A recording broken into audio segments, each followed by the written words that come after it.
परमात्मने नमः। ओम श्री सत्य गुरुदेवाय नमः। ये देखिए बता रहे भगवान, यह 13वें अध्याय का पहला श्लोक कि हे अर्जुन, ये शरीर क्षेत्र कहा जाता है और इसको जो जानता है उसको क्षेत्रज्ञ कहा जाता है। ऐसा उनके तत्व को जानने वाले ज्ञानी जन कहते हैं। भगवान ये बता रहे अर्जुन से कि हे अर्जुन, देखो अर्जुन को भी कितना भगवान सम्मान दे रहे हैं। ये बता रहे, भगवान ने बताया हर एक का सम्मान करना है। आज अगर उसको समझ नहीं तो कल आ सकती है ना, कभी भी उसके अंदर विवेक जागृत हो सकता, कभी वो विचार सकता है। तो इसलिए पहले से ही हर एक का सम्मान करो। तो इसलिए भगवान कैसे ही संबोधन करते कि हे अर्जुन, ये शरीर जो है वो क्षेत्र कहा जाता है और इसको जो जानता है उसको क्षेत्रज्ञ कहा जाता है। ऐसा उनके तत्व को जानने वाले ज्ञानी जन लोग कहते हैं। कहते जो ज्ञानी लोग हैं वो ये विचार करके सबका जौन है ये बताते हैं कि क्षेत्र अलग है और क्षेत्रज्ञ अलग है। इसलिए क्षेत्रज्ञ को कहा गया है, देखो इदम, संस्कृत में इदम, इदम शब्द का अर्थ यह भी होता है। यह माने जो सामने जो संकेत किया जाता है किसी चीज को, तो उंगली उठा करके उसको बताया जाता है। तो इसलिए वो इदम माने वो आत्मा जो दृष्टि रूप से दूर है और जो दिखाई पड़ता है वो जड़ संसार है। जो जड़ संसार जो है वो दिखाई पड़ता है, दृष्टि जो होता है वो दिखाई पड़ता है, लेकिन आत्मा उससे दूर है। इससे विलक्षण जो आत्म रूप चेतन तत्व है उसे तत् अर्थात वह शब्द से संकेत किया जाता है। वह माने किसी को संकेत अगर किया जाता है, और तत् माने वो परमात्मा, माने सब कुछ तुम्हारा। 17वें अध्याय में भी आगे बताएंगे।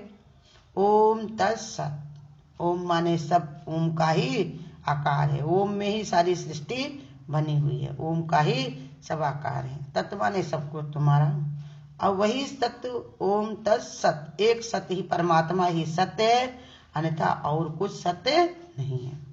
तो इसलिए उसी का संकेत करके भगवान ये बता रहे हैं कि तत्व का संकेत दे रहे हैं। और क्षेत्र, इसका एक अर्थ तो खेत है और दूसरे अर्थ में सब तत्व के लिए किया जाता है।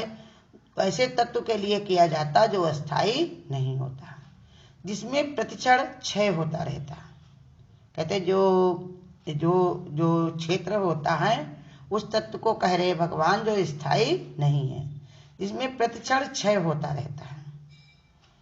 और 8वें अध्याय में भगवान यही बता चुके, जो क्षय होता वो है अधिभूत, माने ये शरीर, और यही हमेशा क्षय होता रहता। बनना और बिगड़ना इसका धर्म है। और कहा कि गीता के प्रथम अध्याय में भगवान ने इसी को संकेत होकर के कहा था, करते हुए कहा था कि धर्म क्षेत्र कुरुक्षेत्र का प्रयोग किया। क्यों? विवेकशील पुरुष के लिए शरीर ही धर्म क्षेत्र है, कि जिसने इसका नाम विवेक अपना जागृत कर लिया है वो शरीर में ही क्षेत्र, माने जैसा बोएगा वैसे उसको फल मिलेगा। शरीर में ही जैसा बीज बोता है वैसे ही उसमें से निकलता है। कर्म संस्कार के रूप में बीज जो बोता है पकने के बाद वैसे ही फल की प्राप्ति होती है। भगवान ने बताया कि तुम्हें मनुआ करो राम खेती हरिनाम की, हरिनाम की खेती करो। इस शरीर में हर समय जो हमको प्रारब्ध से शरीर मिला हुआ है, इसमें जो कर्म हम करें वो विचार के करें, नहीं तो फिर जो हम करेंगे उसका हमको फल जरूर ही मिलेगा। इसलिए भगवान ये समझाते हैं कि देखो, कृषक भांति भांति के बीज बोकर उसमें भिन्न भिन्न प्रकार के धन धान्य फल प्राप्ति करता है। उसी प्रकार जड़ प्रकृति और चेतन ब्रह्म का संबंध समझना चाहिए। इसलिए भगवान क्षेत्र और क्षेत्र का विभाग को योग बताया, माने कैसे भगवान से जोड़ करके, योग जोड़ करके दोनों से मिल करके ऐसे कार्य होने चाहिए जिससे परमात्मा की प्राप्ति हो, ब्रह्म से मिल करके एक हो जाए। इसी का समझाने के लिए भगवान तरह तरह से समझा रहे हैं कि तत्व का और विविध भावों का वर्णन करेंगे, जिससे द्वारा भगवान उनकी प्रकाशिता शक्ति, प्रकृति और उसके प्रकट रूप में पारंपरिक संबंधों का भांति भली प्रकार समझा जा सकता है। इसकी प्रधानता निर्गुण निराकार ब्रह्म की रहेगी, इसलिए इसे ज्ञान योगी भी कहा जाता है। कहा कि देखो, जो भगवान ने हमको प्रकृति के साथ जोड़ रखा है, तो उसको समझने के लिए उसकी प्रधानता क्या है? निर्गुण निराकार परमात्मा को जानना। इसलिए इसको ज्ञान योग भी कहा, क्षेत्रज्ञ विभाग योग, और ज्ञान योग भी कहा जाता है, क्योंकि इसी से जब योग भगवान की ओर जुड़ता है, ज्ञान से तुम कर्म करते हो, जब ज्ञान के साथ तुम्हारी जो है समझ होती है, तब फिर उससे परमात्मा रूपी फल की प्राप्ति होती है। हमेशा इस बात का ध्यान रखना चाहिए, कोई भी कर्म अगर किया जाए तो इसका फल हमको ही भोगना पड़ेगा। कर्म तो हम सबके साथ में मिलकर के कर लेते हैं, कहने में, सुनने में, लालच में, मोह में, ममता में, लेकिन उसका फल हमको ही भोगना पड़ता है। कर्म करने में तुम आजाद हो और भोगने में परतंत्र। तो इसलिए हमेशा इसका जो है विचार करके ही, जो संस्कारी होता है, जिसने ऐसे समझ लिया हुआ है अपने परमात्मा हमारे अंदर विद्यमान है, वही सबके अंदर विद्यमान है, और जो हम कर्म कर रहे हैं जैसा विचार के कर रहे हैं, भगवान सब जानने वाला है, उससे कोई भी चीज छिपी नहीं है। ऐसे तत्व को जानने वाला परमात्मा है, परमात्मा जानने वाला है। ऐसे विचार रख करके वो जो भी कर्म करता है, तो फिर उसके कर्म सब भगवान ने कहा योग से जुड़े होते हैं, परमात्मा से जुड़े होते, तो उसको फल की प्राप्ति क्या मिलती? परमात्मा रूपी। कहा देखो गीता का महात्म भी यही है कि गीता तो वैसे तो ये गीता सत्संग भगवान की जो है नाम, भगवान का स्मरण जो भी किए जाते हैं, तो उसका तुम जो चाहो वही फल पा सकते हो। चाहे घर मकान कोई मांग ले, चाहे लड़का बच्चा मांग ले, चाहे कोई चीज वस्तु मांग ले, सब मिलता है। लेकिन ये सब चीजें छूटने वाली हैं, क्षर हैं सब। लेकिन अगर इसी से ही परमात्मा को मांग लिया जाए तब भी प्राप्ति जरूर होती है। इसलिए भगवान कहते दुर्ज्ञानी होता है जो इसके परमात्मा के संपर्क में रहता है, इसको ऐसा कोई समझाने वाला सतगुरु जैसा हमारे मिल जाता है, तो वो एक ही चीज की चाहना रखता है कि परमात्मा तुमको ही हमको पाना है। ना मैं मीरा ना मैं राधा, मगर श्याम तुम्हें पाना है। पास मेरे कोई पूंजी नहीं है, फिर भी श्याम तुम्हें पाना है। तो ऐसे ही भगवान के भक्त पुकार उठते हैं। ऐसे ही भगवान ने बताया तुम अपने कर्म संस्कार रूप से बीज अपना बोना शुरू करो, और पकने के बाद फल भी की तुम्हें प्राप्ति जरूर होगी। जैसा कर्म करोगे वैसा फल देगा भगवान। ये है गीता का ज्ञान। गीता में यही बता रहे तो वही समझा रहे। और क्षेत्रज्ञ तत्व की ओर संकेत किया गया है, उस तत्व की ओर संकेत किया गया है जो शरीर रूपी क्षेत्र को अपने ज्ञान के प्रत्यक्ष करता है। खेत स्वयं कोई फसल उत्पन्न नहीं कर सकता जब तक कि उसमें जानने वाला कृषक उसमें बीज न बोए। कहा देखो खेत जो होता है अपने आप कुछ भी नहीं उसमें उत्पन्न कर सकता है, जब तक उसमें जो किसान होता है कुछ बोए नहीं। भले को हाँ ये होता है कि बीज बोता तो खरपतवार भी उसके जम आते हैं। ऐसे ये बताया कि जो आत्म तत्व हमारे अंदर जो चेतन तत्व आत्मा है, इस शरीर रूपी खेत का वही ज्ञाता है और उसका ही स्वामी है, इसलिए उसे क्षेत्रज्ञ कहा जाता है। कहते वही ज्ञाता है, वही इसको चलाता है, और उसी के ही शक्ति से ही बीज बोया जा सकता है। लेकिन वो कैसे है? आत्मा हमेशा ही निर्लेप है। जैसे सूरज की रोशनी में सब कार्य होते हैं, लेकिन सूरज सबसे निर्लेप है, क्यों? उसकी अपनी कोई चाहना नहीं, अपना कोई मन नहीं, अपना कोई विचार नहीं। इसी के लिए बता रहे कि वो आत्मा भी इस शरीर रूपी खेत का ज्ञाता है। वो कब सब कुछ उसको देख रेख में होता है, लेकिन वो परम ही न्यारा है, क्योंकि उसकी अपनी कोई चाहना नहीं। और हम लोग कुछ कर भी नहीं पाते, फिर भी ये चाहना डाल लेते हैं कि हमने ये किया, हमसे ये होता, हम ये कर सकते हैं। तो वही भगवान समझा रहे हैं कि इस अध्याय में भगवान ये तरह तरह से हमको ये समझा रहे हैं कि जो अपने स्वरूप और अपने प्रकट संबंधी विषय का विशद विवेचन कर अपना विश्व रूप अपने भक्त अर्जुन को दिखाया था, वही भगवान द्वादश अध्याय में भक्ति योग के द्वारा बताया। अब भगवान इसको 13वें अध्याय में भक्ति योग के द्वारा समझा रहे कि कैसे क्षेत्र और क्षेत्र का विभाग करके तुम योग भगवान से जोड़ो। भगवान तरह तरह से समझाते। 18वें अध्याय तक भगवान उन सभी तत्वों का और विविध भावों का वर्णन करेंगे जिसके द्वारा भगवान उसकी प्रकाशिता, शक्ति, प्रकृति और उसके प्रकट रूप के पारंपरिक संबंधों को भली प्रकार समझा जा सके। कह रहे देखो भगवान थकते नहीं हैं, अपने भक्त के लिए, अपने प्रिय प्यारों के लिए भगवान ये सब समझाते रहते, बताते रहते हैं।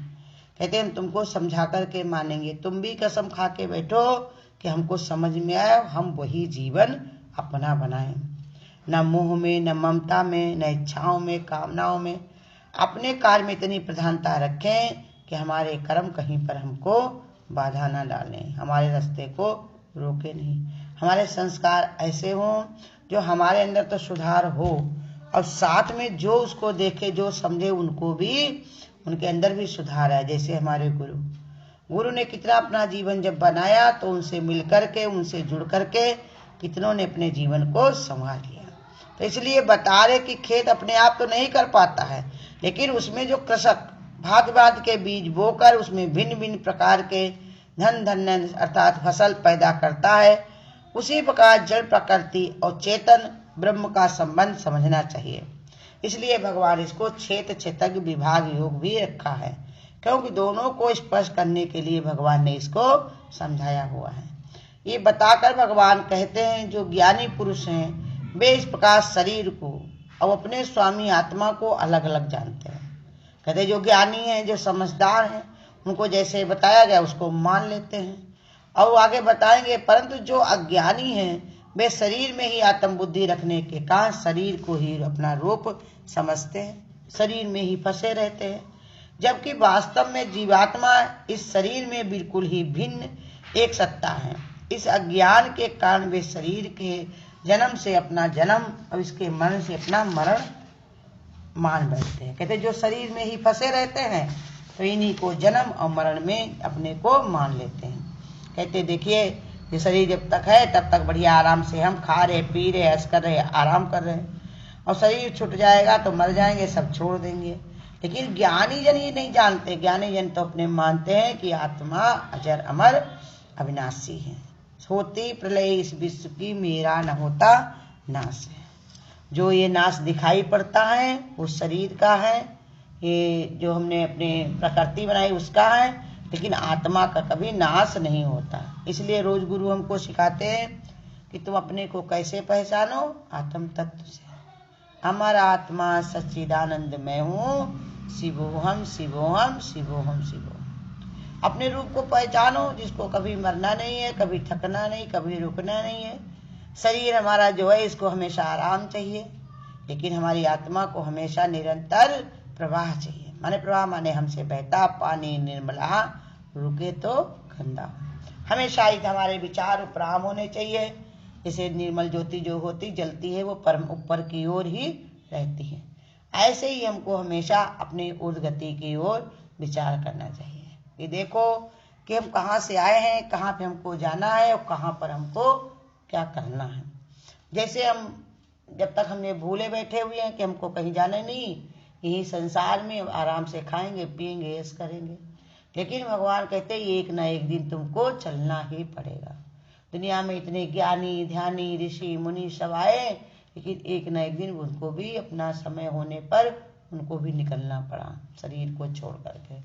तुमको भी ये चलना पड़ेगा। इसलिए अपनी आत्म बुद्धि रखने के कारण शरीर को ही तुम इसी में न फंसे रखो, अपने आत्म तत्व को जागृत करो जिस तुम करने के लिए आए हुए हो। उसकी सिद्धि अवस्था में ही भगवान ने बताया, भगवान की जो भक्ति की जा सकती है, भाव भावित होकर भगवान ने कहा हमेशा परमात्मा की ओर प्रवाहित रहो, हमेशा उसी की तरफ बहना हमारा धर्म है। तब परिणाम रूप परमात्मा की भक्ति का तुमको भगवान ने कहा प्राप्ति होगी, अवतरित होगी। इसलिए संत महात्मा हमको यही समझाते हैं कि मानव जीवन के लिए निर्माण कल्याण हेतु लगभग हर ग्रंथ में यही बताया गया। 50% ग्रंथ जो होते बस यही बताते हैं कि परमात्मा के अलावा और हमको कोई भी, परमात्मा के और कहीं पर हमारा भगवान ने कहा झुकाव नहीं होना चाहिए। और ये कृपा किस पर होती है? जो गुरु के ऊपर श्रद्धा रखता, प्रेम रखता। वंदौ गुरुपद कंज कृपा सिंधु नर रूप हरि। महामोह तज पुंज जासो वचन रवि कर निकल। कहते जो गुरु ने हमको ये समझाया है, बताया है, तो उसी गुरु की हम वंदना करें, उसे हम समझ करके परमात्मा की ओर, वो परमात्मा के रूप में नर रूप में आए हुए हैं, जो हमारे माया मोह को तोड़कर हमको दिन कर्माने परमात्मा की ओर रविकर की जैसे बनाना चाहते हैं। इसलिए हमेशा भगवान की भक्ति में रहो। यही सब आगे भगवान ही बताएंगे 13वें अध्याय में। इसलिए भगवान कहते हैं अपने संस्कार को देख करके, समझ करके ऐसे कर्म करो जिससे तुम्हें भगवान की प्राप्ति हो। हरि ओम। अगर आपको आज की वीडियो अच्छी लगी हो तो वीडियो को लाइक और शेयर करना ना भूलें। आगे की वीडियोस देखने के लिए चैनल को सब्सक्राइब करें और नोटिफिकेशन